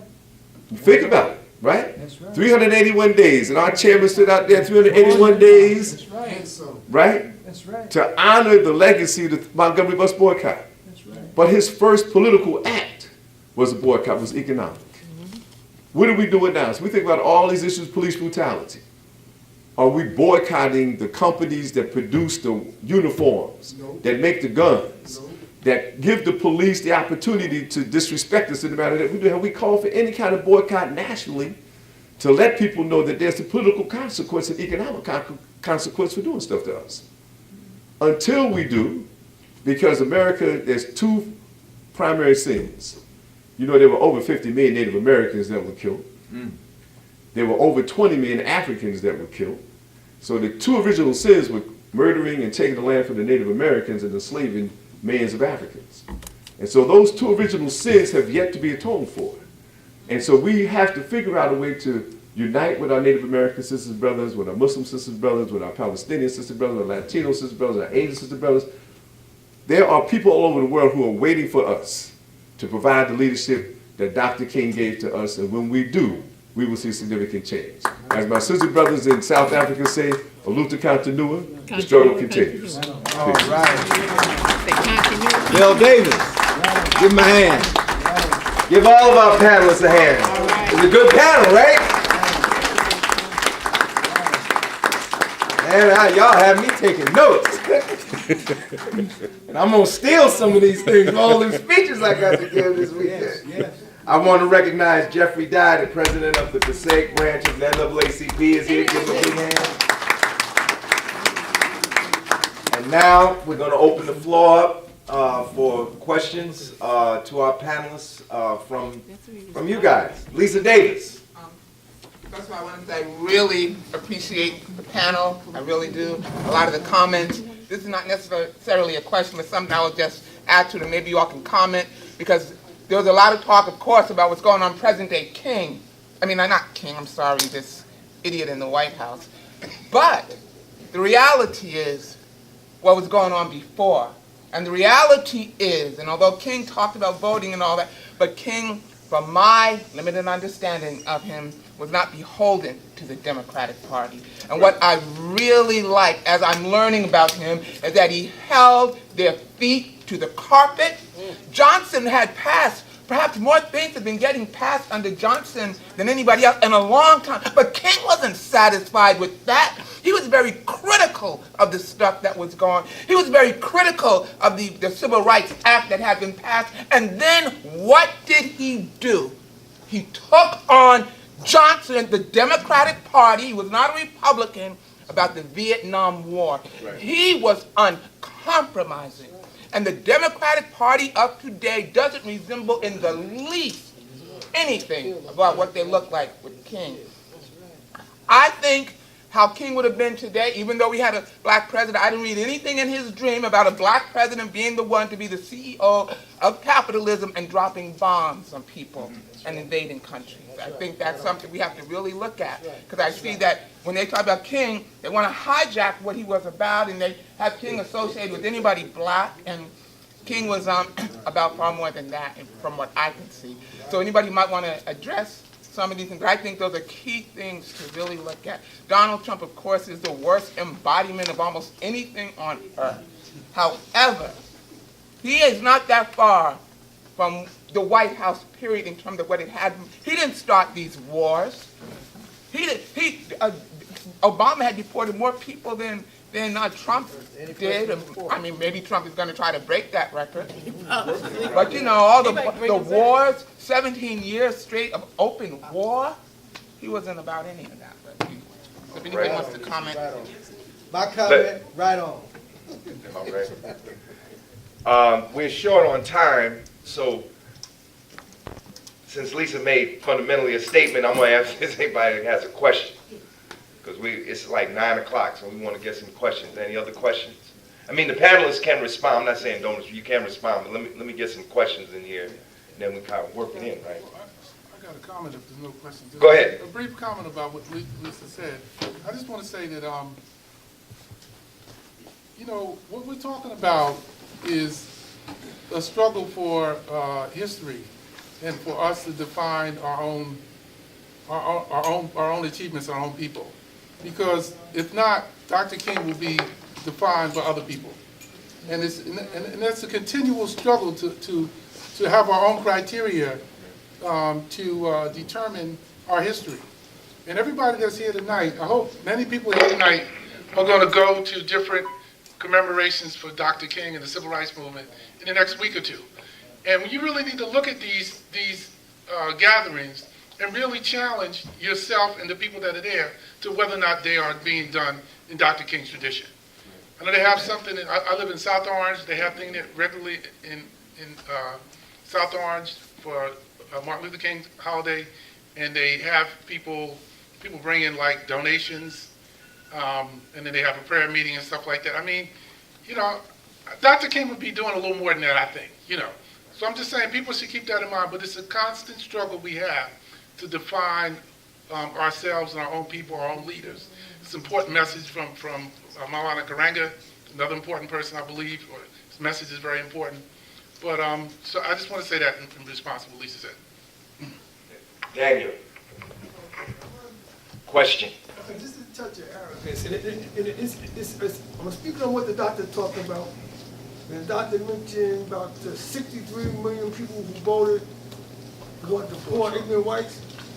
It was the same thing in our next, I'll say, in the biggest thing happened in our lives.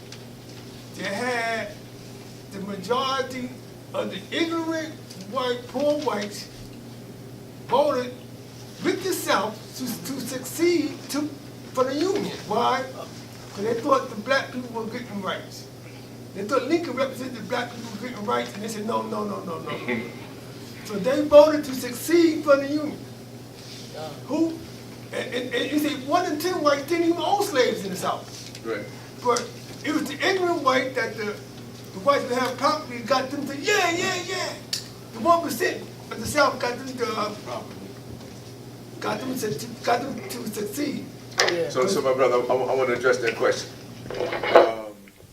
And the reason I want to address that question is because there's a misperception about who voted for Trump.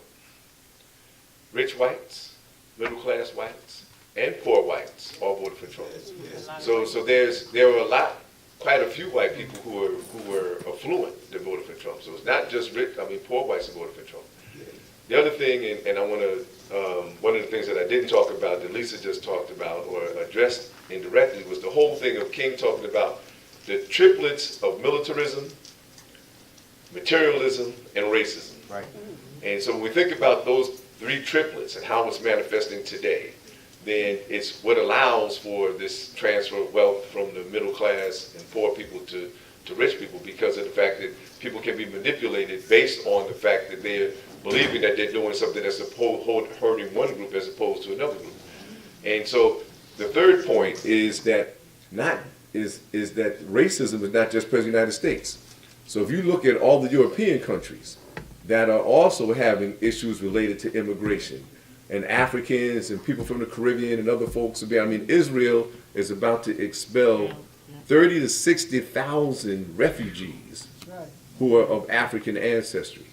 And so if you look at what takes place in Germany, if you look at different places throughout Europe, you see that this is not just an issue that's manifesting here, it's manifesting other places. So we need to, in our critique and our analysis, make sure that we understand all the different dimensions of it. And so the characterization or the stereotype is there's poor whites, but in reality there were quite a few middle class and affluent whites that voted for Trump. Next question. Yes, Tamia. So I was watching a documentary on the Haiti Revolution, and it said one of the ways, the main way they became free was by having freedom be the focus, not an individual.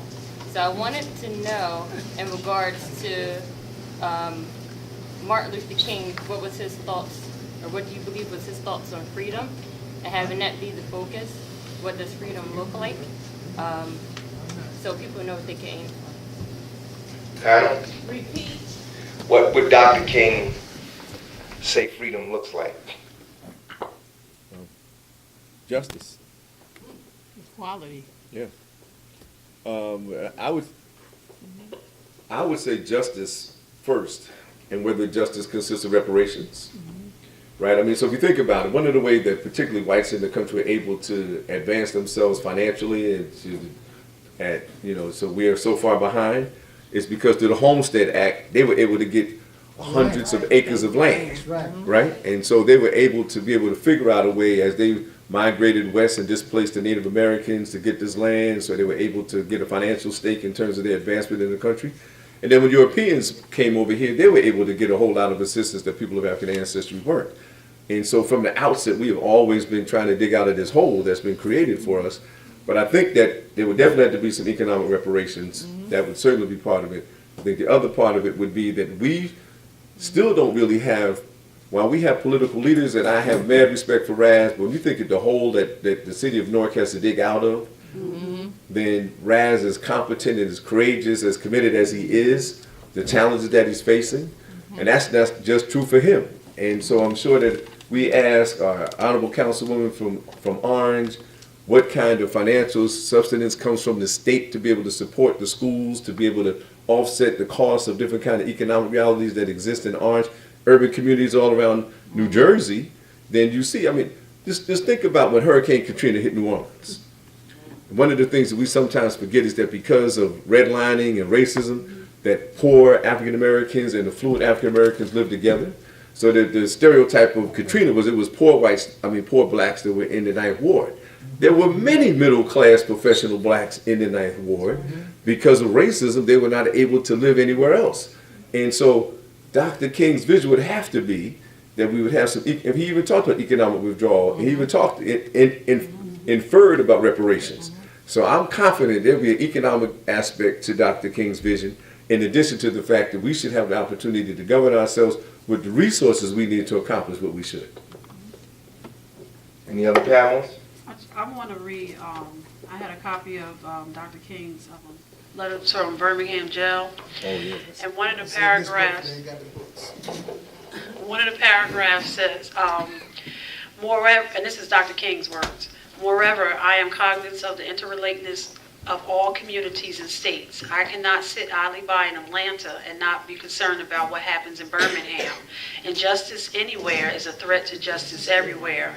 We are caught in an inescapable network of mutuality tied in a single garment of destiny. Whatever affects one directly affects all indirectly. Never again can we afford to live with the narrow provincial outside agitated idea. Anyone who lives inside the United States can never be considered an outsider, and that's just a portion of it. So, it was, and the Vietnam War is, is clearly stated, which took a turn for Dr. King and how America began to view him. That he took a stand that was very unpopular, but yet he took that stand. So, I would, given today's situations. I think he would be engaged in it. He would take the popular or unpopular stand. It would be the right stand for him. And one of the things, and he took many stands.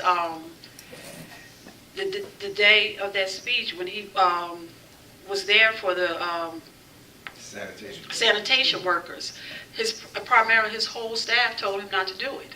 That's right. But it felt right to him, and so he did it. And the rest is history. So I believe that Dr. King stood for what was not popular, but what was right. Absolutely. Stephen.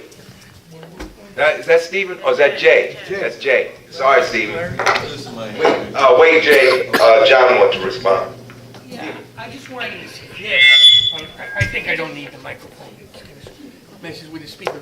One of the main points of why we can't wait is the case for reparations.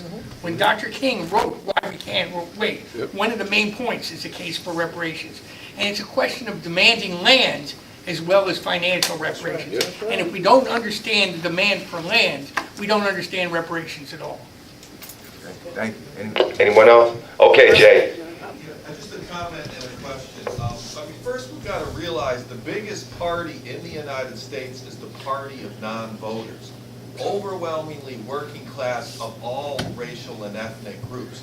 The reason Trump got in, not because there was overwhelming support, but because of the rotten Democratic Party put up a candidate owned the lock, stock, and barrel like by Wall Street, like Hillary Clinton. That's why this thug is in the White House. My question is, a central theme of all the speakers was, what would King be doing if he was here today? And I want to know what you think. If Dr. King would be in front of Joe DiVincenzo's, the Democrats-run Essex County Prison on Saturday, January 27th, where people are going to be demanding that Essex County, Joe DiVincenzo, the Democrats and the freeholders on the county government, break immediately their contract to run an ICE concentration camp where people are being grabbed, not for committing a crime, but because they're an immigrant. And these are crucial to sweep up the 50,000 Haitians that have lost protection, the 200,000 Salvadorans that have just lost protection, and the pending attack on 800,000 immigrants. So would Dr. King be out there on January 27th to tell DiVincenzo and the other phony Democrats, including in the city government, that they need to immediately shut that down. And where everyone else followed, join up with that demonstration. What time will it be? 11 o'clock. I think Dr. King would be supportive of all actions to defend our immigrant brothers and sisters. Next question. Yes, Shaz. To the panel, thank you so much for being here. You did such an awesome job. Do you think the bus cop, you know what I'm talking about? You know, do you think that we could do that right now today? I'm just saying, would you start a small one anywhere? Do you think that it could be done? Like, if someone could say for a week, maybe we couldn't spend money over here. Just so, because maybe sometimes we don't always realize that we have a lot of buying power. We buy a lot of stuff, but we don't have anything. So I'm just saying, do you think that we could, maybe someone could come up with an idea or something and say, hey, let's do this for a week or a day? Do you think it would be done? That's my question. Can I just start it off? Go ahead. To some extent, while it wasn't the bus boycott, the boycott of today or this year was the NFL. Absolutely. You know, so there was a boycott against the NFL. Now, it was very interesting to be in rooms full of people who we can't do that, and then others who fell. And I would confidently say the NFL felt some impact, and that it wasn't at the impact because it wasn't all in, but there was some impact felt by the NFL because what the TV networks in terms of people watching, that was down. People going to the game was down, so it was really evident. So I think that if we realize, and that was a tremendous boycott, that our buying power is when we look at the numbers of who's spending, who's not spending, we're spending. And so if we realize our monetary power and then put our money, and put our efforts behind it, it will. And that was just a small portion. So I believe, without a doubt, we showed a little bit. And I mean, it was a tremendous uprising in terms of the NFL, and it was just a little effort done. One last question. Oh, you want to respond? You want to respond? Time. I was also going to say, I think one of the things is how do we sustain it over time? And I think it's important that we constantly have to, because one of the things that King always talked about was getting to the masses and not just going with a selected group of people, but how do we engage the masses involved, which means that we have to find out what they see as being their need and how we can kind of get them in that mix. Right. Jeffrey Dye, you got the last question. It's not a question, quick comment in extension of what Donna was saying. I think the players had it for a minute, but I think they dropped the ball. I truly believe that. I think if they could continue that, they would have made a major impact with that boycott. That's it. I don't need to bite.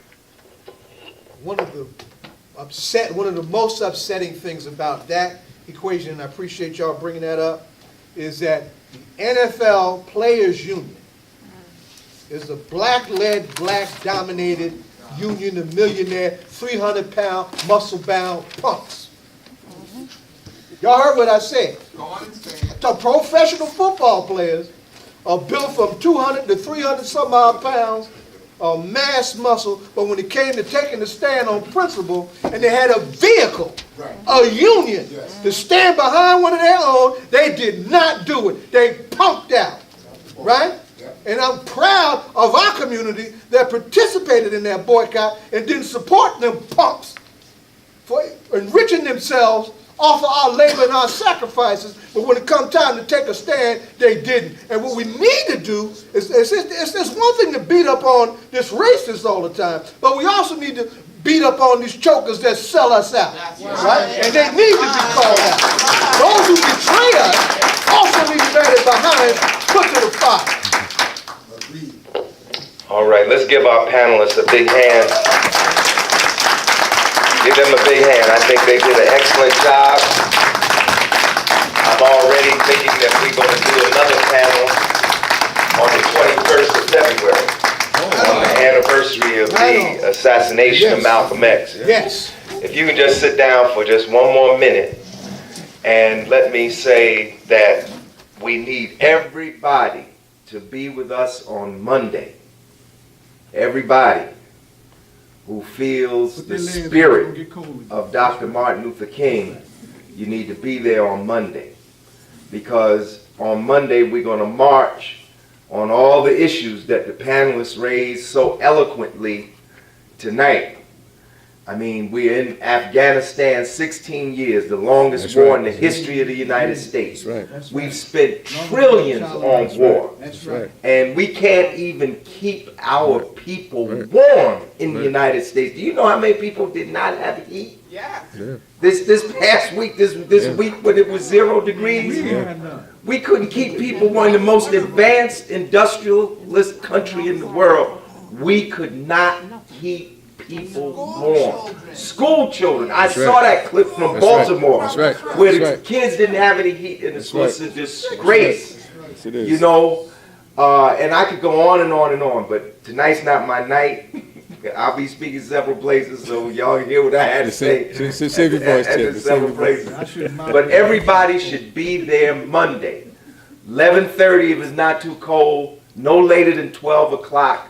We're not going to be outside all day. We're going to march from the King Monument down to Broad Market and back. But we all need to be out there with all our signs on all these issues. That's right. In Dr. King's 5th book, Why We Can't Wait, Dr. King called for an economic... See, people remember the 5th book because the letter from Birmingham jail. Yeah. But the 5th book is also important. The 5th, not the 6th. Oh, you're right. This is the 5th. Why were you right? Why We Can't Wait is the 4th. But in the 4th book, Dr. King raised the question of an economic bill of rights. That's right. That there should be a guaranteed minimum income for everybody. That there should be a living wage for all working people. That's right. That there should be universal. You think the demand for Medicare for all, universal health care is a new demand? Dr. King raised that in 1964. But he put forward an economic bill of rights. And everything, what does the poet say? Shakespeare, there's nothing new under the sun. That's right. See, people don't know that Dr. King got the inspiration for this from Franklin Delano Roosevelt. Because Roosevelt, in the 30s, after they had implemented the New Deal, before he died, and you can look it up, look up FDR, Economic Bill of Rights, and you will see that this is not a new concept, but Dr. King brought it forward into the 1960s.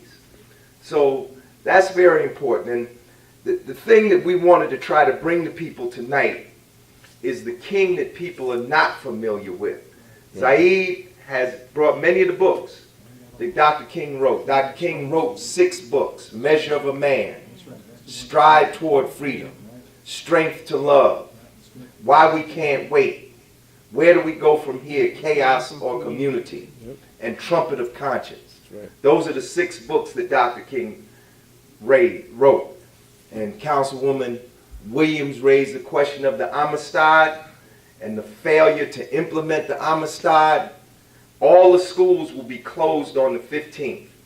But there's not one school in this state that mandates, that requires the reading of any of Dr. King's books. That's like, I don't understand it, you know.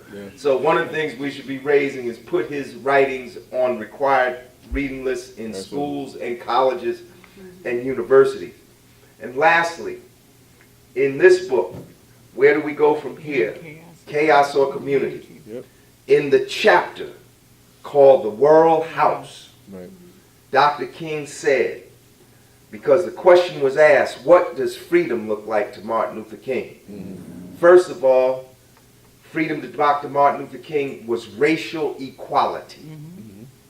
That is the origin of Martin Luther King. The Montgomery Bus Boycott was an effort to address racial injustice and racial apartheid, racial equality. Bill Davis talked about wealth inequality between white and black. Absolutely. At the current rate of progress, it would take black families another 280 years to acquire the wealth that white families currently have. That is the pace of progress under the current situation. What was that number again? I don't hear so good. It would take, to address the family income inequality that Bill Davis discussed, it would take 280 years at the current rate of progress to close the wealth gap between white families and black families. New Jersey is the 5th most racially segregated state in the union. That's right. There's more racial segregation, and we ain't even under legal apartheid anymore. That's right. There's more racial segregation here in this state than in some of the southern states. New Jersey. New Jersey has the greatest racial inequality of incarceration than any state in the union.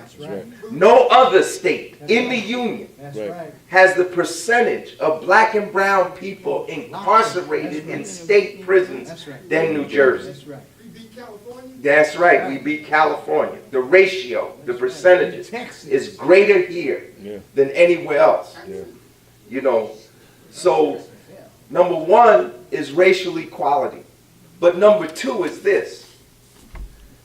Dr. King says in that chapter, The World House, we need a radical redistribution of power and wealth in the United States. Those are his words, not mine. And you can read it. You don't have to believe what I say. Read what Dr. King said. We need a radical redistribution of power and wealth. And he also said, we need a radical transformation of our socioeconomic system. Dr. King was anti-capitalist. That's right. He wrote a letter to Coretta Scott King before we got married. He courted her because she wasn't particularly attracted to him at first. He was short. You know, he was a regular kind of looking fella. So he had to court. No, this is true. This is what she said. These are her words, not mine. She didn't find him particularly attractive when they met. Right. And remember, she too came from a black middle class family. That's right. She was trained in the classic music tradition. She aspired to be an opera singer. And she didn't think this little preacher from, Atlanta would take her where she wanted to go. So he had to court her. As early as 52, Dr. King wrote her a letter and said he leaned in the direction of the socialist thinkers. Absolutely. See, people, sometimes it takes a long time to grasp phenomena. And I'm so glad the speakers shared with you how they had to wrestle with the legacy of Martin Luther King. Absolutely. Practically all of us, including myself, we were partisans of Malcolm X. Right. But I can only speak for myself. I was a partisan of Malcolm X because I was ignorant of Dr. King. Right. Because I had accepted hook, line, and sinker the corporate interpretation of Martin Luther King. But if you read Dr. King's works, you read them from beginning. Like if you read Stride Toward Freedom, you'll be like, man, he wrote that in 1955. You will have passages in there where you'll be like, is this Martin King or is this Malcolm X? And that's Stride Toward Freedom. People say Dr. King evolved. He did evolve, but if you read Stride Toward Freedom in 55, and you read Where Do We Go From Here, Chaos or Community, which he wrote in 66, published in 1967, you will see a great deal of consistency. I believe that Dr. King was strategically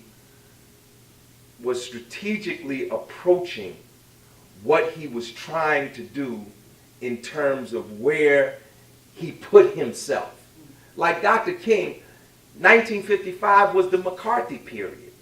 he could not have possibly Right. won over them black church people Right, right. if he had been clearly identified as some kind of communist or socialist. Right. It wouldn't have happened. And I think by just like with the Vietnam War, you know, his wife came out against the Vietnam War before he did. She was a member of the Women's Peace Organization. But he strategically decided to come out later when he thought he could bring along the maximum number of people. I don't want to talk anymore. I really don't. I should have violated. So we I continue really don't. tomorrow. I'm gonna stop right here. But let me just urge people to get a book, Testament of Hope, Yes. by Dr. Mine is James missing. Washington. Mine is missing. Right, Testament of Hope. And I like that book because fully 1/3 of that book are the articles and speeches that Dr. King wrote in 1967 and 1968. And if you want to know where Dr. King's head was, read what he wrote in the last 2 years. Well, he didn't even get 2. In the last year and 3 months of his life. And you'll be quite surprised. So I want to thank everybody. I recognize my good friend and former state president of the NAACP, James Harris, is here tonight. Carol Gay from the Industrial Workers Union. The New Jersey, what's it called? The New Jersey Council? Huh? The Industrial Union Council, Carol Gay. Give her a big hand. Green Party Carol, right? And so we need to get out of here. On your way out, please express your condolences to the policeman. That's Brother Andrews. He's very good to us. His mother passed away this weekend at 86. So when you go out into the parking lot, everybody shake Brother Andrews' hand before you leave and express your condolences. Thank you very much. Power to the people. Power to the people.